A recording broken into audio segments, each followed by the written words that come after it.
Hey guys, what's going on? Welcome back to the Legionnaire Cricket Podcast. It has been a really difficult time to be an England cricket fan. The times in the winter, the Ashes, the T20 World Cup semi-final loss, rest and rotation.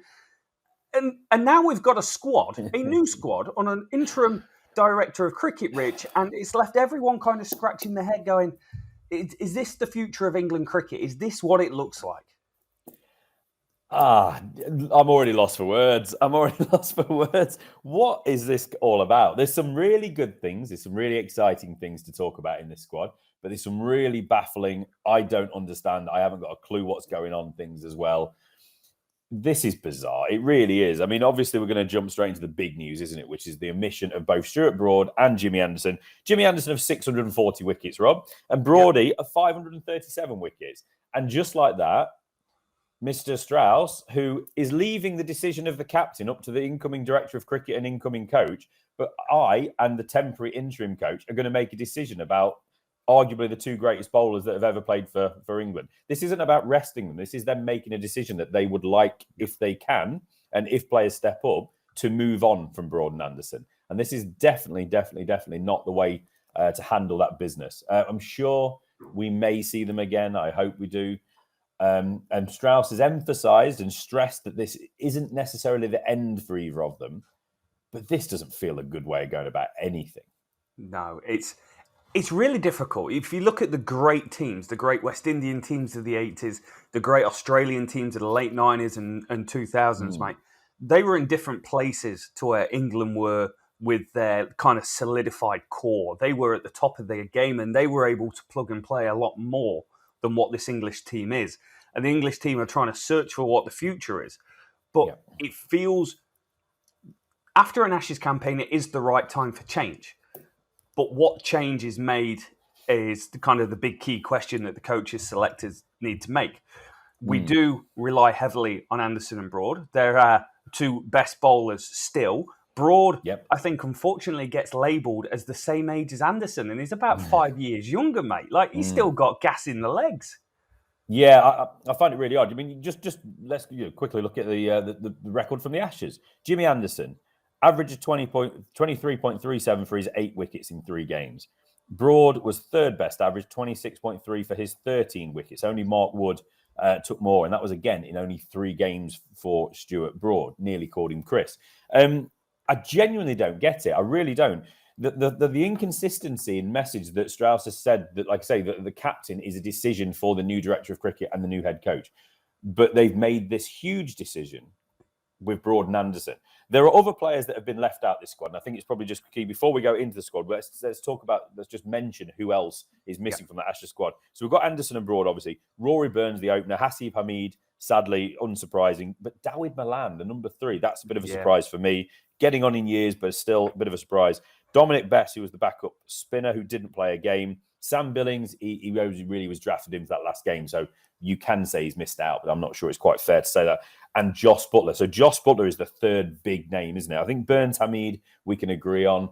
Malan, maybe a little bit unfortunate, but, he's not the youngest player in the world. But Buttler is the other surprise, isn't it?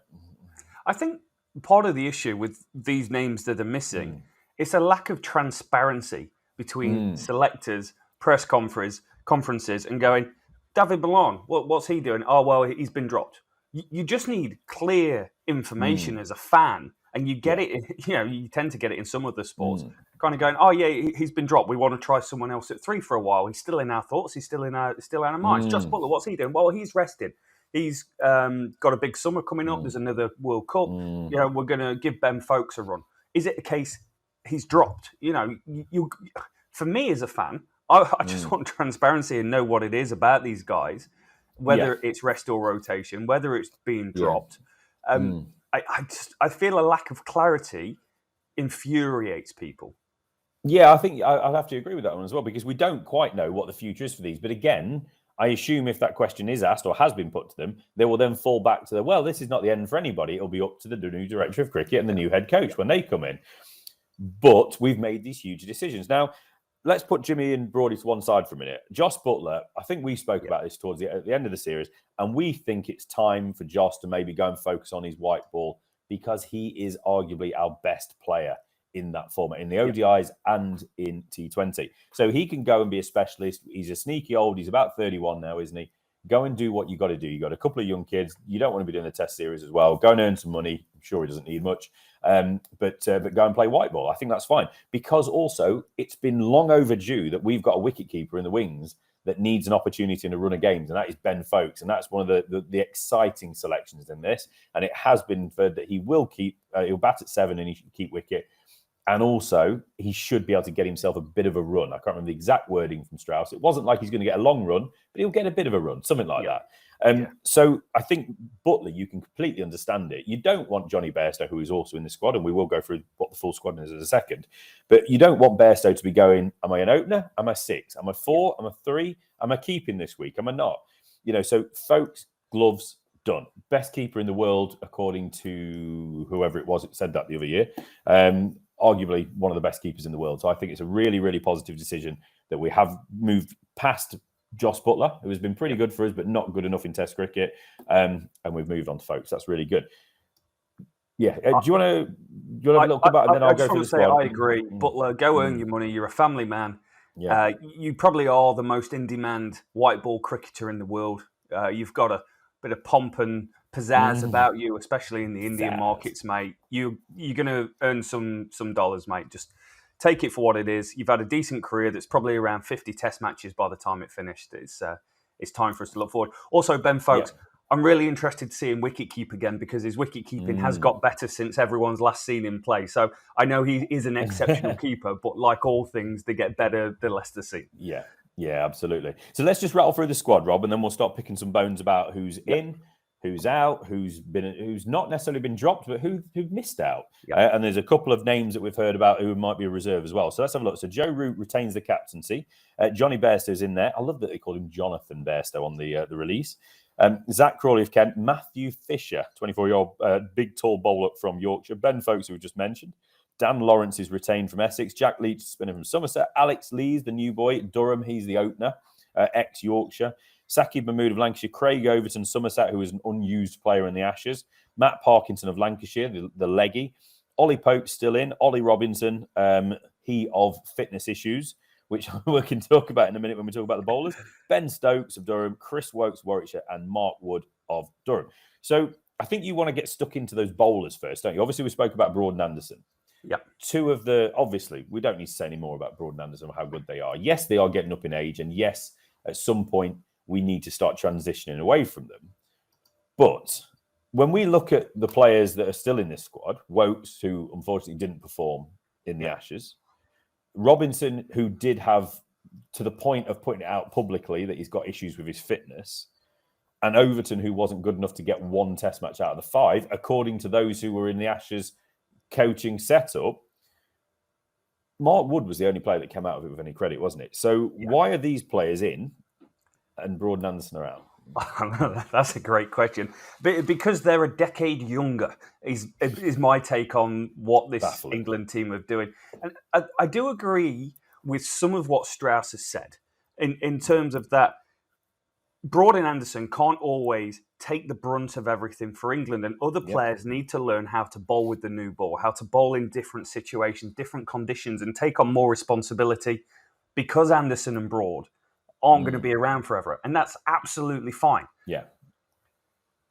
I'm just not sure about having neither of them in the squad.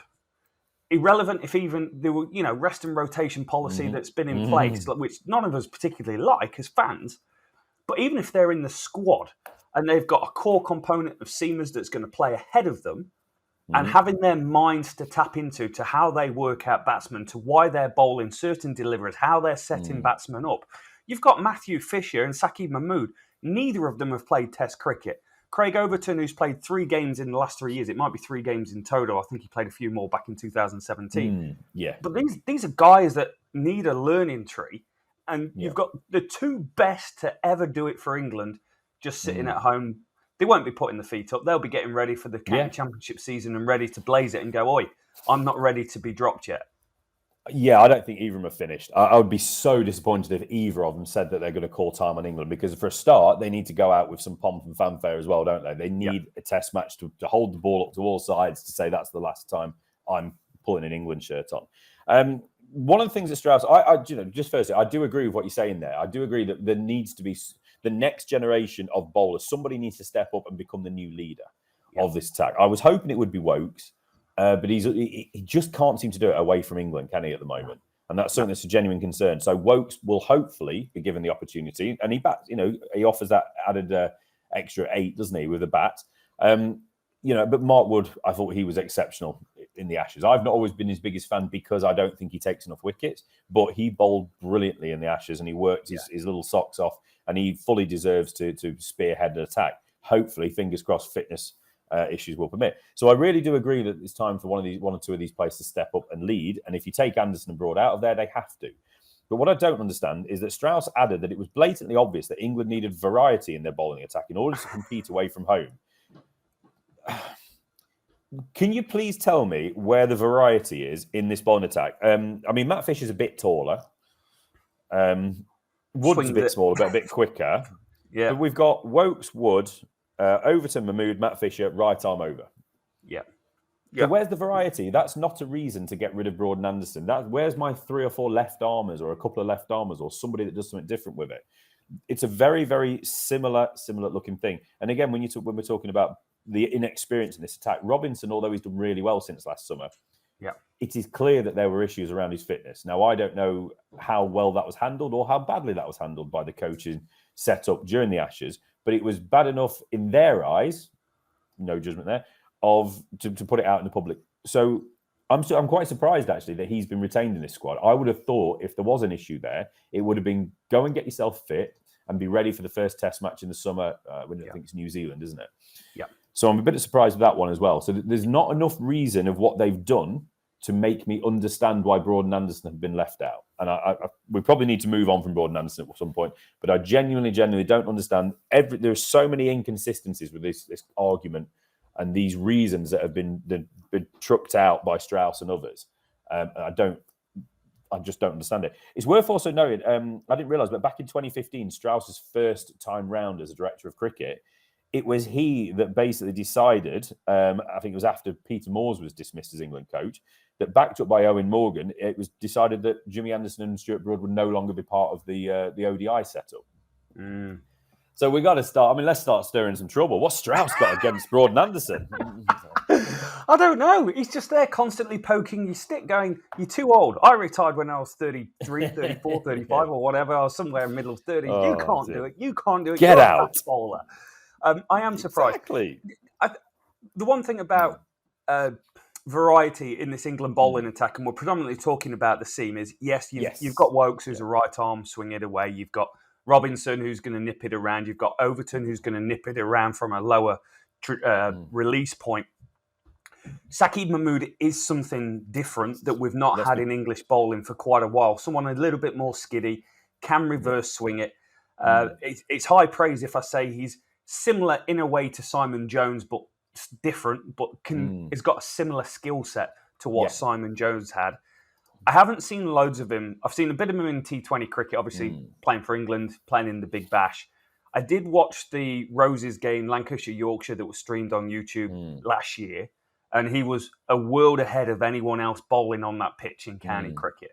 He was bowling probably about 86, 87 mile an hour, and he was too fast for people, and he was too skillful on what was quite a high-quality Test match wicket. So I am quite excited to see what he can do in Test cricket, but I do think you need control around him because he will go for some runs because he's looking to take wickets. He's that sort of bowler. 49 wickets at an average of 27 in the last 3 years in county cricket is pretty good, especially for a guy that isn't your stereotypical top-of-off, nip-it-around sort of bowler. You look at Ollie Robinson, he's got 110 wickets at 15 in the last 3 years in county cricket. Overton, 109 wickets at 17. So county cricket is set up for those sort of nip-it-around bowlers. So it's good to see something else given. But you're right, when you say variety, what have you got? Well, we've got one out-and-out quick bowler, and you can make a case that everyone else is very average speed for Test match cricket. It'd be way too good. He's probably quick in county cricket to a certain extent. But for Test match cricket, it's very one-pacey minus Wood. But without Archer and Ollie Stone, and Sam Curran's injured as well, who's the left arm option. So they could have gone for something different, but they have given us something different in the spin department. It's been Leach and Best for a long time. Yeah. I think they like Best because he gave us that batting option. But there's quite a lot of batting depth. Batting depth. People can bat in this tail to a certain extent. I know what you're saying. Yeah. But we've gone with Parkinson. And Parkinson is a name that has been bandied around for probably 18 months realistically as an England call-up player. He's been called into one-day squads, T20 squads. 56 wickets at 20 in the county championship in the last 3 years, mate.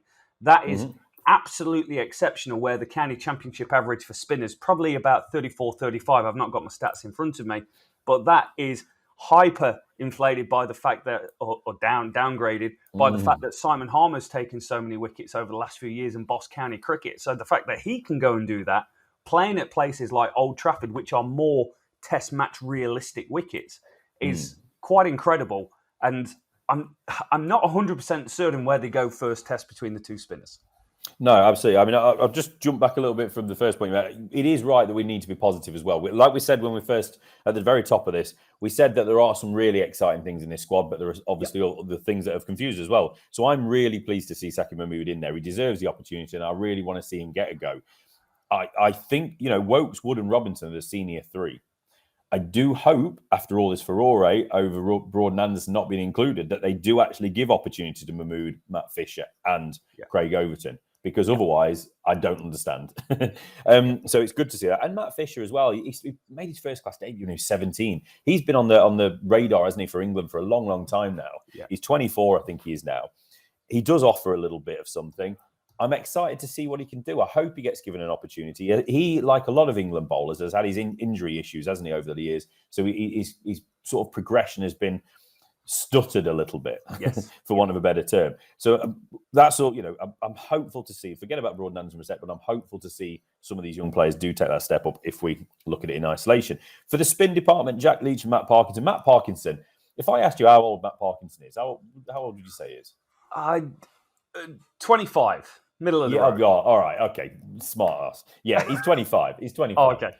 Okay. So Rochdale. He's one of those players as well. It's that he's a young spinner. He's 25. Yeah. It's time he had his opportunity. He's played 32 first-class matches, 102 wickets now, an average of 23.35. That's ridiculous. Exceptional. We gave Ian Salisbury test matches, remember? Oh, mate. Can we not talk about some of those 90s and early 2000s spinners? It's just I've Min Patel got a game. Min Patel, oh my, the names. So yeah, average of 23.35, economy rate 2.77. I would say that he's ready to have a game. It is clear to me that Joe Root does not trust Jack Leach, or at least he doesn't overly rate him. So for me, I'm surprised Jack Leach is in this squad. I would have, in a way, I would have expected Best to be in the squad with Parkinson, or it could have been an opportunity to take Parkinson and another, because West Indies, it's not always the most success for spinners or the most help for spinners. So there is an argument to say, will they even play a spinner, depending on the circumstances? So they might be looking at four seamers with Root bowling a bit of spin. Sadly, we don't have Dawid Malan doing what he was doing as that option. But for me, Parkinson's on this tour. It is absolutely time to get him in, because it's clear that unless they have to play Jack Leach, they choose not to play Jack Leach. So there is absolutely no point in my mind with Root as captain continuing the Jack Leach experiment. And that's no disrespect to Jack Leach. God love the little glasses-wearing night watchman legend. But yeah, so it's exciting to see Parkinson in. Other spinners, maybe, Amar Verdi, we spoke about. Jack Carson, maybe a little bit early for him from Sussex. And I'm sure there's others that were some other obvious ones we're missing here. Mason Crane, perhaps. But I think that's the right selection of Parkinson. I just want to see him play.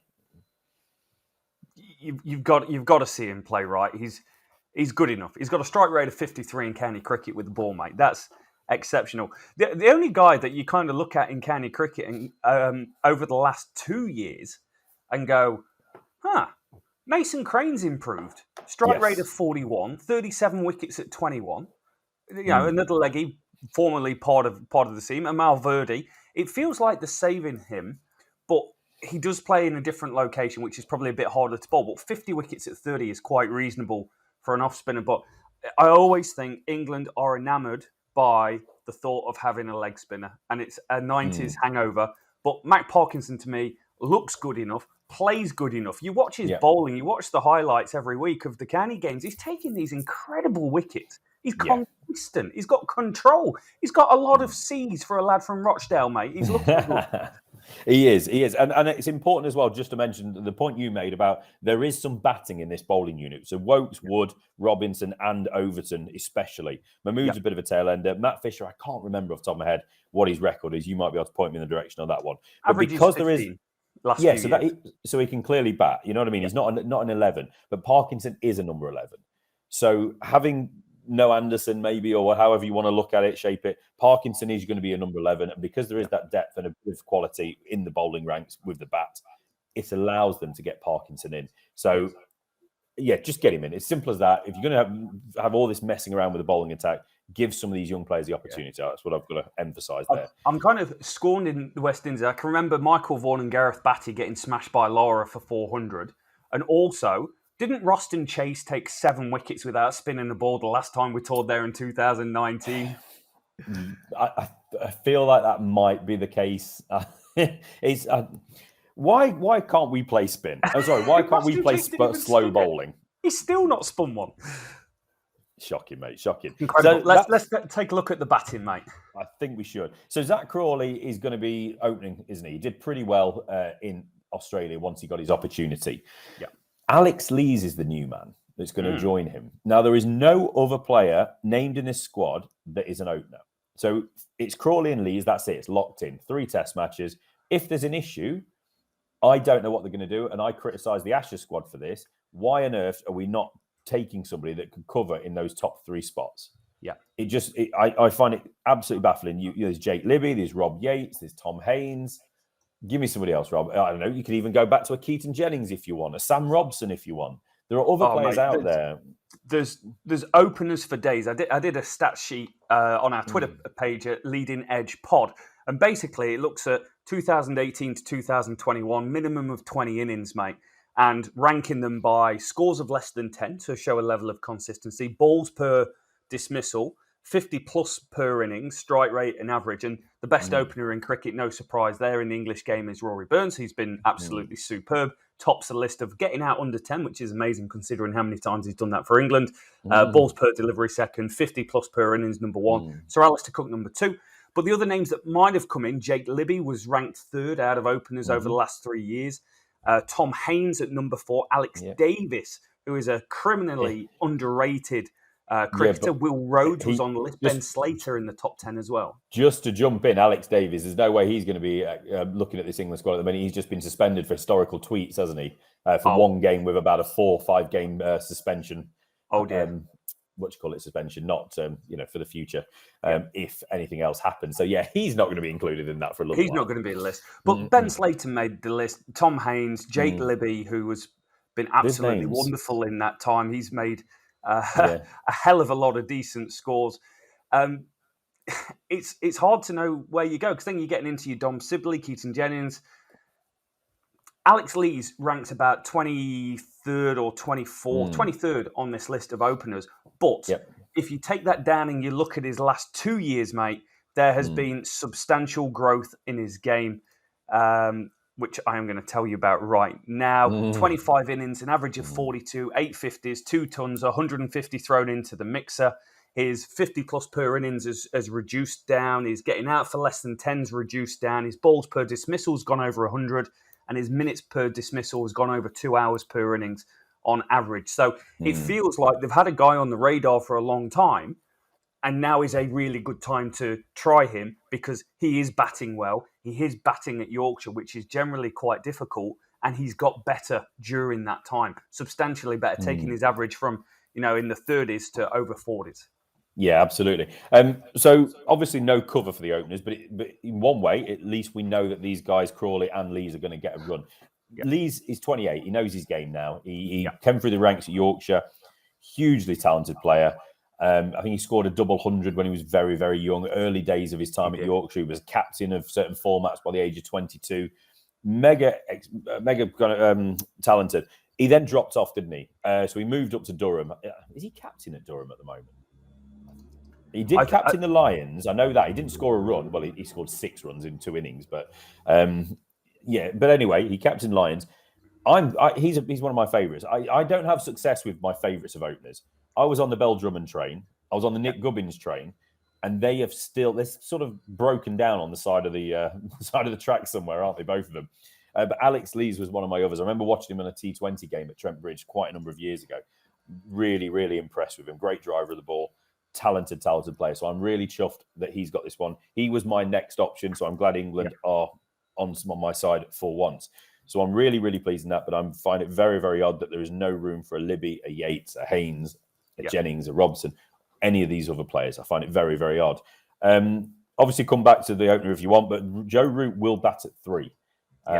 That's what we've heard. If we first heard, we thought it was the case of the Collingwood, the new coach, interim coach, and Strauss asking him to play there or telling him to play there. But it has come out that Root has asked to lead from that number 3 position. I would imagine because of this, Root has been part of the conversation with this squad. Because if he was batting at 3, then therefore we don't need Milan. And therefore we can also use some of those younger players, we'll get onto in a sec, that can slot into the middle order if needs. So I don't know how much Root's been involved in this squad, but I'd imagine he has. It's not just been Collingwood and Strauss and James Taylor, who's the chief selector, making decisions. You wouldn't just take your best batsman in the world and say, sorry, mate, you're batting at 3 this week. Like, that just wouldn't what happen. This is Root being brave about himself and about his game and thinking he's good enough and going, you know what, I'm sticking my hand up. We're in a mess. We've got no number 3. David Milan's been and gone again. I'm going to be the guy that's going to bat at 3, offer some stability. So we're not 2 for 7. We're 1 for 7 and start to build an innings and take responsibility. It is a big call when you're taking currently the best player in the world and changing where he bats. But likewise, we've been so poor opening. He's in the first 5 overs anyway. Yeah, absolutely. I mean, the point I was making really is more that I don't know that Root has clearly been involved in the conversations because if he's agreed to bat at 3, it means that they didn't need Milan or they wanted to move on from Milan. So it's more they needed to speak to him about that. So that's absolutely brilliant, and you've got to make sure he's on board with that. But at the same time, I just wonder how much he's been in part of the other conversations. Yeah, if you know what I mean, with selection, with the overarching whole squad. of the squad, and you would have hoped so, right? Well, to a point, but he's not a selector. Captains aren't selectors. Captains select from the squad that he's been given. Captains develop favourites. They have friends. They have people. Yes, you can give him 1 or 2. But if he's had a say, then that means he's also had a say in Broad and Anderson. That's what I'm getting at. Yeah, and Strauss did make a call saying we need an independent voice in the dressing room to be providing information and helping make key decisions, right? Yeah. And it does feel like Strauss didn't like the, hey, you're selector, coach, pick the team, write the theme tune, do it all. So you're right. It might have just been, other than the choice to bat at number 3, it might have just been taken out of his hands. I'm hoping, that's to say, I'm hoping that that's as far as it went, in my opinion, at the moment, because I feel like it needs to be removed a little bit from Joe Root. And we'll get on to Root as the captain. I think that needs a little conversation before we're done with this. But let's just get through the rest of the batsmen, and then we'll jump on them all. I think Johnny Bairstow will probably come in and bat at 4. Stokes at 5. Might be that Stokes comes in at 4. Vice-captain Stokes, but we'll see how that goes. And then it's going to be an option of either Ollie Pope or Dan Lawrence. Dan Lawrence wasn't good enough, again, same as Overton, in the eyes of the coaching setup in the Ashes to play a game of cricket in Australia. He retains his place. And Ollie Pope, who you'll have his average in front of you, I'm sure, but he averaged not many in Australia, and he looked a little bit frazzled. I'm very surprised that that's your batting. Crawley, Lees, Root, Bairstow, Stokes, Pope, Lawrence. There is 1 reserve batsman in this squad. I'm very surprised because I'm not sure Pope or Lawrence. I think Lawrence deserves the opportunity, certainly over Pope at the moment. Absolutely, no problem there. But where's the backup? That is a great question. I don't know why they would do that. And we spoke, or you spoke to me before we went on air, like, what happens if COVID happens? What happens if someone gets one on the finger from a revitalised Courtney Walsh steaming it? Like, netball. These things can happen. It doesn't give us many options, and it is a little bit baffling. I've got the starting 11 slightly different to you. So I've gone with Lawrence at 4, Stokes 5, Bairstow 6.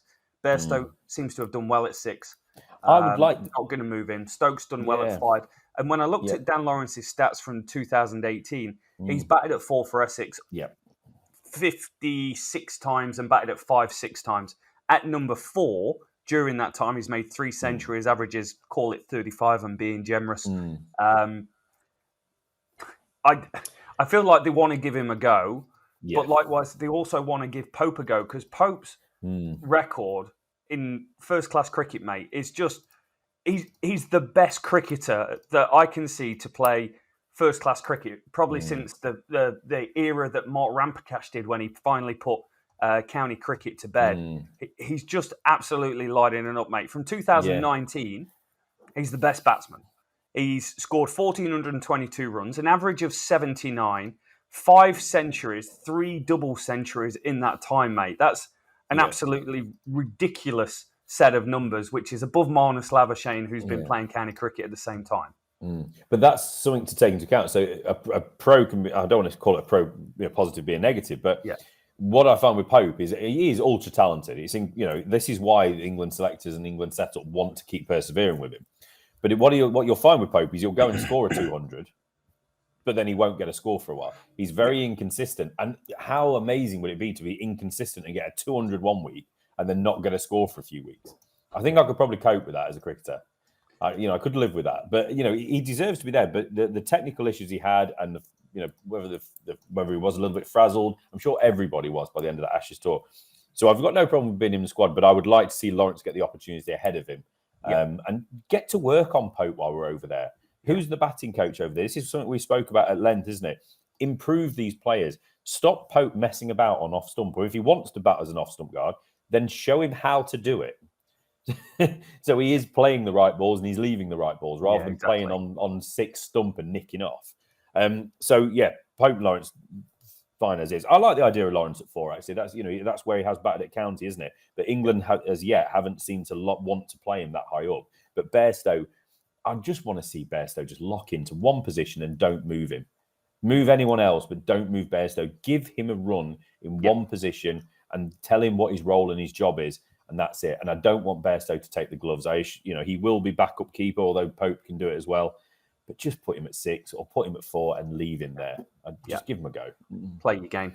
Do you feel this is a stronger 3, 4, 5, 6, irrespective if it's Lawrence or Pope, than what we had in the Ashes with David Malan thrown in the mixer? Are we stronger without David Malan and having a Lawrence or Pope in? Because that's really the only difference. I think the top 5 is stronger by doing that, but I'm not sure that the top 6 is necessarily stronger. I need to see Pope actually perform or Lawrence perform. And let's not remember, Bairstow hasn't solidified his spot. He's just done all right. Versus, he did get 100, didn't he? Which was fantastic. But he's not gone on as a long run of form and said, I am absolutely nailed on in this top 6 now. So there are question marks around. But I think the top 5, if Bairstow is at 4, and let's say Pope or Lawrence is at 6, then I don't know. It's a little bit of this, bit of that. I'm not wowed by this. I thought there would be 1 or 2 other names that might have got a game. I still want to talk about Root in a sec, but a couple of names that haven't been included in the squad or there's a little reserve squad that we'll talk about in a minute. Josh Bohannon, 24-year-old Lancashire. He was with the Lions. He's not in the reserves, is he? No, I don't. Well, I've only heard of 2 players in the reserves at the moment, so I don't know. But Bohannon, I'm surprised he wasn't in the full squad. Liam Livingston. Very, he gives you that dimension with the ball as well, doesn't he? That you could have batted him down at 6 if you wanted to. And he gives you a little bit of a spinner, especially if you had Root and Livingston that can offer a bit of spin, and then you can play your 4 seamers. Now, the 2 names that we know are in the reserve, who apparently won't travel to West Indies unless there's any COVID issues, etc., is Liam Norwell, the big seamer, who was also with the Lions, and Joe Clark, the Notts batsman, who I think we'll get onto him in a minute, but he's another name that could have been up for. Obviously, he's available for selection now. But he's another one. I think Clark, Livingston, and Bohannon are the 3 names that I would have put front and centre as an option to be in this squad. Okay. I'll start with Liam Norwell, which is the easy conversation. Looked good for the Lions, mate. I think he took a 5-wicket haul in the Lions game and actually looked pretty quick. Bowled from real good height. 53 wickets in the last 2 years, mate, at an average of 18, strike rate of 44. That to me is someone that's very good at cricket, good at bowling. And when I watched him bowl in the Ashes, in the Ashes A Tour, I was impressed. I was like, cool, this guy has got it. The thing you don't get when you're watching those things is you don't get, you can't tell how fast someone is because you've not got an actual speed gun to correlate it to whoever's been bowling. You've just got how the batsman's reacting, and that might be down to how good the batsman is. But from what I saw, he was quick enough, he was good enough, he was nipping it around. Very stereotypical English seamer, but big, strong. Liked it. I think that's a good choice, actually, Rich. Yeah. Good. Joe yeah, Clark. I think so as well. Yeah. Joe Clark, we're going to come back onto him in a second. Bohannon, he's a young up-and-coming player. He offers a little bit of the ball, a bit of a medium pacer. But he's somebody that I'm not necessarily saying I would have selected him straight off the bat. I've not seen enough of him. I've seen him more in white ball cricket. But he's 24 and he's a promising young player. Livingston is the name for me, which I'm quite surprised that they've not gone with. I think Ed Smith era, I think Livingston's in this team. I don't think there's any doubt whatsoever. But I think that's a bit of a surprise. Is there anyone else that you would have potentially had involved in this squad, or at least been part of the conversation? I would have picked Josh Bohannon. When I watched him for the Lions, mate, I thought he looked every inch the best batsman in that England unit. And by quite a long distance. His stats from 2019, 1,429 runs, an average of 47, playing at Old Trafford on good wickets. Yeah, cool, it's good wickets, but you generally play on some decent wickets in Test cricket. 3 tons thrown into the mixer, gets out every 101 balls. I thought he was really good. He ranked 16th on the county championship list of people who's played 10 innings in those middle orders or top 7. So I was surprised that he didn't get a call-up of some description. But when you look through the list, it's mainly dominated by overseas players, which is quite a shame, but also a good thing that the English bowlers are bowling at them. I did think the English team would bring in James Vince. 100%. I thought James Vince would be brought in if Malone wasn't there, and he would be the next logical number 3. I think Ben Brown is possibly a little bit underrated. He averages 42 during that time with 7 centuries. And as a keeper, it's just never spoken about in the same thing. Is it a case of where you play? I'm sure it is. I mean, Ben Brown was one. Was it last summer when there was a game? I can't remember what it was now. When was talking about wicket keepers. And there was a moment, wasn't it, where forgive me, I can't remember what the squad it was, but we were talking about who's the other potential wicket keepers. Yeah, and he was one of those names. It's like, why is he never spoken about?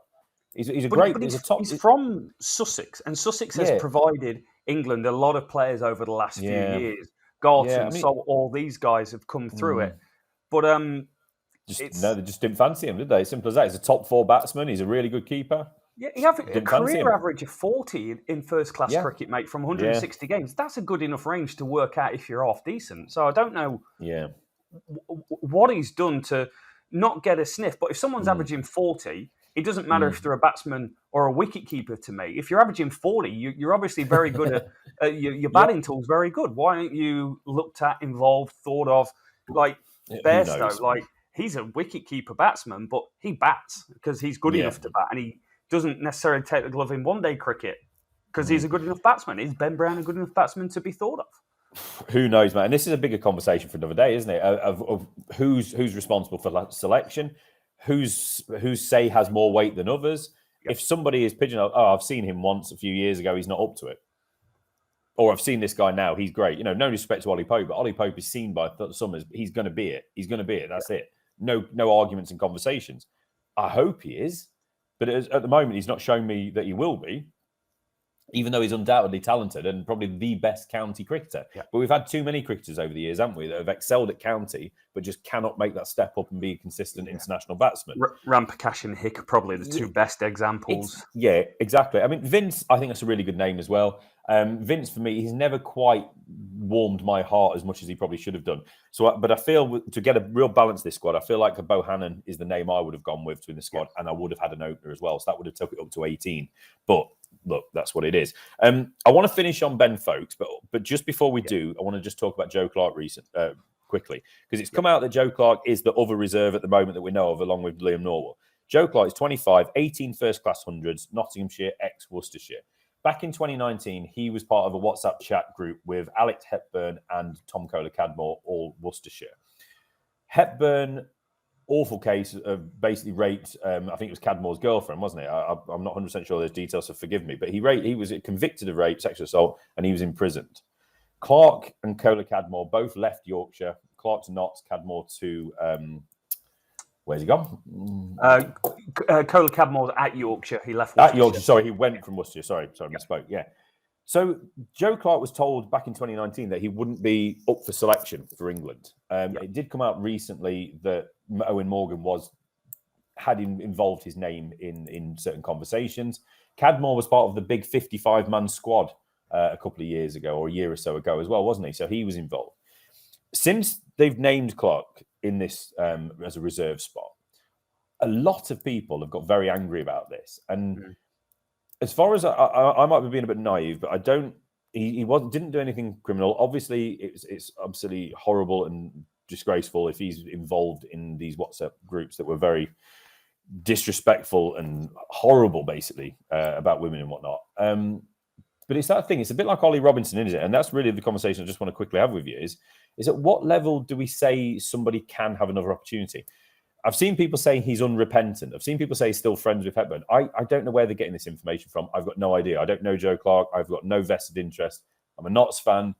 But if he isn't repentant, if he isn't, believes he did wrong, if he doesn't believe that he's changed, he's matured, all those things, I don't want anything to do with him. But if he has matured, if he does realise he was wrong and he was involved in a bad situation and all the rest of it, then at what point do we allow these players back? It's I'm such struggling a hard with it. question. It's you're morally putting on the cap of the public almost and going, well, is there an answer that suits everyone? The answer is going to be no, because some people will be, if you've done something wrong, you're held accountable for it and you're banished. Other people will go, well, if he's done his time, he is remorseful and it's genuine. And that's key, isn't it? Kind of sees a difference against him forever because everyone makes mistakes in life, and anyone that says don't is talking rubbish. So it's incredibly, incredibly sensitive and difficult. But we've seen it in different sports where people have even served jail time and come back and done it. Michael Vick in the NFL is a great example of someone who did something so horrific of animal cruelty that was imprisoned, incarcerated. There's a good American word thrown into it. But then was able to come back and people went, you know what, he's done his time, he's remorseful, he's done all these other things to kind of, it's not making up for what you did, but it's going, actually, I know I'm wrong and I'm going to do something about it to make sure someone else doesn't do something similar. I'm kind of surfacing around it because I don't know the genuine answer, but Ollie Robinson is a test cricketer who did something wrong in the past. And the ECB made a call to go, you're suspended for a game or whatever it was. I can't remember exactly what it was. And you're coming back in. Do we do the same with Joe Clark? Glad it's not my decision. But, this is the thing. I mean, just touching on the Mike Vick thing, it was the dog fighting, wasn't it? He was in prison, but he came out and he became a huge animal rights activist. Yes. He understood, he learned, he turned the corner. What I would have liked to have seen from Joe Clark is him coming out in the public eye, rather than just quietly going about his business, actually coming out and being vocal and doing something more than just head down and staying out of trouble. You can imagine what he was probably like when he was younger at Worcestershire. These arrogant young, sports people, probably quite a privileged background. Everything's banter, whatever. You can almost imagine it, can't you? So you assured from that person, and you hope that he understands what he's done. And for him, and just to be a decent person in society, you would hope that he would be able to do something to make up for the way he was. I really struggle with this one. As a cricketer, Joe Clark should absolutely 100% be part of this conversation. Last year or so, he's really come back again with Nottinghamshire. Big Bash, he had a great time of it. He should be somewhere in this squad or very, very close to breaking into this squad. When we're talking about Pope, Lawrence, Bohannon, etc., he should definitely do that. It's a really big, tough one. I think we just park that one for now, Rob, and just Ben Foakes. Let's leave on a nice one. Yeah. Ben Foakes. Are we happy? 100 on Test debut, mate. And then kind of put into the wilderness a little bit through no fault of his own. I think he picked up an injury, didn't he? He had a at-home slip or something like that and pulled a hammy, or he hurt himself. It feels wrong that he's not been included in this England team for a long time. 494 runs at an average of 27 in first-class cricket. But the fact that he's already scored a ton in English colours is massively, massively positive for me. And it's good to have what feels to me a genuine wicketkeeper, a bit like when Sam Billings kept in the 5th Test match of the Ashes. The heartbeat of the team. Yeah. He's got an opportunity to go and make that his space for the next 20, 30 Test matches. Just got to score some runs and keep well. Easy game. Yeah, big time, big time.